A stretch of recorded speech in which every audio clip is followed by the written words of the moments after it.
morning, everyone. Welcome back to LET Show.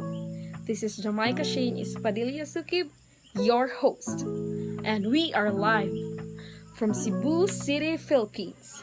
Today, we have guests. These are very special guests because they are handsome and a multi-talented person. Please help me welcome Mr. Mark Gabrielio. Thank you, Miss Jamaica. It is an honor to be one of your guests. And Mr. Range Mabanto. Thank you for that, Miss Jamaica, and also thank you for inviting us to your show. Hi everyone, I hope everybody is doing great today. Please give them a round of applause, everyone. Okay, here's our first question. In the story that you have read, which part or event that you like very most? For me, it is the event in where citing Cyrus and Romulus, Machiavelli turns to a discussion of prowess, imploring prudent rulers to follow the example of great men. Machiavelli writes that men who become rulers by prowess gain their principalities with difficulty but hold them with ease. Conversely, those who gain power through fortune become rulers easily but maintain their position only by considerable exertion.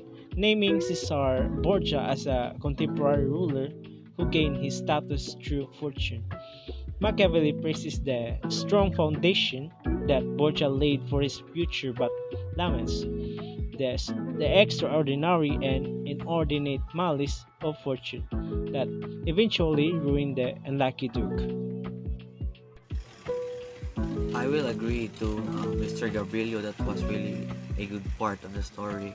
And mine is when Machiavelli declares that every stable state shares the same foundation, or what we say, good laws and good arms.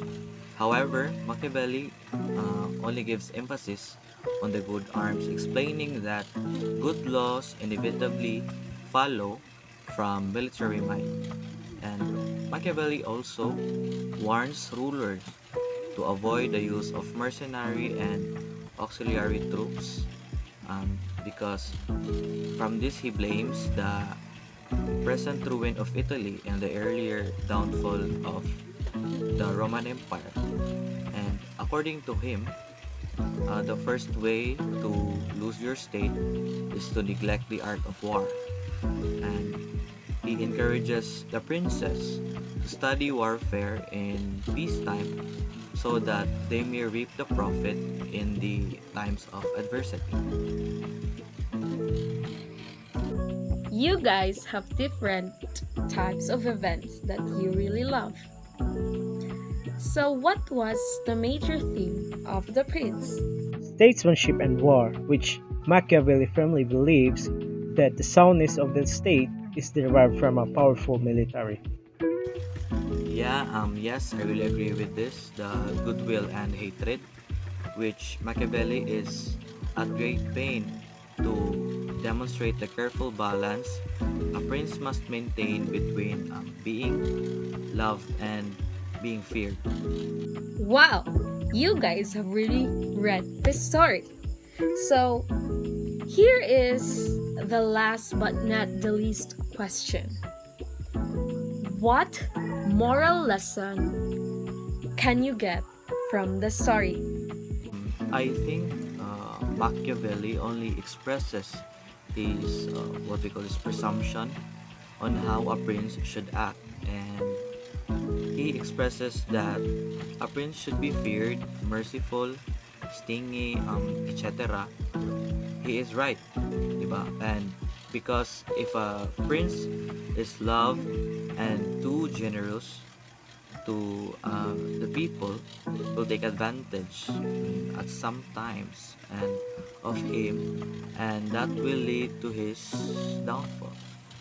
For me, it is to educate the rulers of this world on how to govern with the guidelines that Niccolo uses to emphasize his point. He is brutal in his ideals of what a truly good ruler needs to possess to have success. You guys have different answer and very beautiful answers too. Thank you boys for coming into the LET show. This is your host, Miss Jamaica Shane Espadilla Sukib, signing off. Adios!